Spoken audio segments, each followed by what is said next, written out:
예, 이 보고서를 단독으로 입수한 김지아 기자가 지금 스튜디오에 나와 있습니다. 어서 오세요. 어제 밤에 입수했다면서요? 예, 그렇습니다. 예, 예. 자, 지금 보도한 보고서는 2008년부터 2015년까지 7년 동안 조사한 결과죠, 그러니까. 네, 그렇습니다. 예, 설명을 좀 해주시죠. 네, 2007년부터 설명을 드리자면 2007년 반도체 노동자들의 백혈병 발병이 당시 사회적으로 화제가 됐습니다. 예. 그러면서 정부에서 역학조사를 시작하게 됩니다. 당시 1년간의 조사를 통해 결과를 발표했는데 업체들이 영업비밀 등을 이유로 구체적인 자료를 제출하지 않는 등 부실 조사라는 지적이 제기가 됐었습니다. 예. 그래서 보시는 것처럼 삼성전자 측에서는 최근까지도 2008년에 작성된 보고서를 바탕으로 반도체 업계와 직업병에 연관성이 없다라는 근거로 쓰곤 했습니다. 예. 당시 일반인보다 전체 암 발병률이 낮았고 표본이 적어서 통계적으로 유의미하지 않다는 점을 강조한 거였습니다. 예. 실제 이를 근거로 산재 인정을 받지 못한 피해자들도 있었습니다. 그렇습니다. 정부에서는 이런 한계를 인정하고 2019년까지 추가 조사를 해서 발표하기로 그때 해명을 했었습니다. 예. 2019년이라면 이제 내후년인데 예, 그렇습니다. 따라서 이번 것이 중간 조사 결과다. 그런 네. 얘기죠. 네. 2008년의 첫 조사 결과와 비교해 볼 때 어떤 부분이 가장 눈에 띕니까? 예, 우선 표본 수가 4만 명가량 증가했습니다. 예. 늘어난 표본을 통해 산출된 수치들도 통계적으로 의미가 있어졌습니다. 여기서 사용하는 사망률이나 발병률은 수치가 1보다 크면 일반인보다 더 높다라는 의미인데요. 예. 잠시 보시면 삼성전자 등이 가장 강조했던 부분인 전체 암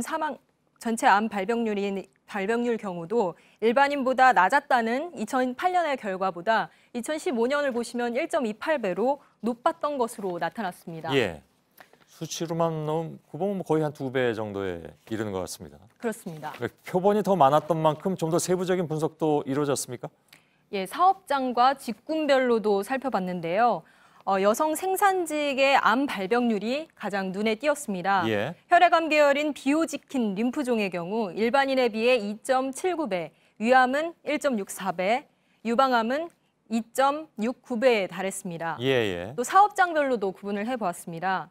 백혈병의 경우 하이닉스에서 일하는 남성 엔지니어의 발병률이 5배의 발병률을 보였고 예. 유방암의 경우 삼성에서 일하는 여성 엔지니어가 일반인에 비해 3배가 넘는 발병률을 보였습니다. 예. 엔지니어들의 발병률이 이렇게 높은 건 장비가 자동화되더라도 엔지니어들이 이렇게 수리하고 보수해야 되기 때문이라는 분석도 제기됩니다. 예. 그런데 이 중간 보고서는 2015년에 작성이 된 겁니다. 예.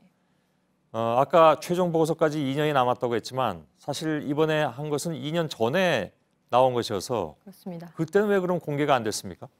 예, 그때 정부에서는 말 그대로 중간 보고서이기 때문에 아직 미흡하다라는 설명을 하고 있습니다. 예. 또 최종 분석이 달라질 수 있기 때문에 당시에는 공개하지 않았다라고 설명을 합니다. 예. 그런데 직업병 피해자들은 지금도 계속 생기고 있고 사망자들도 늘어나고 있습니다.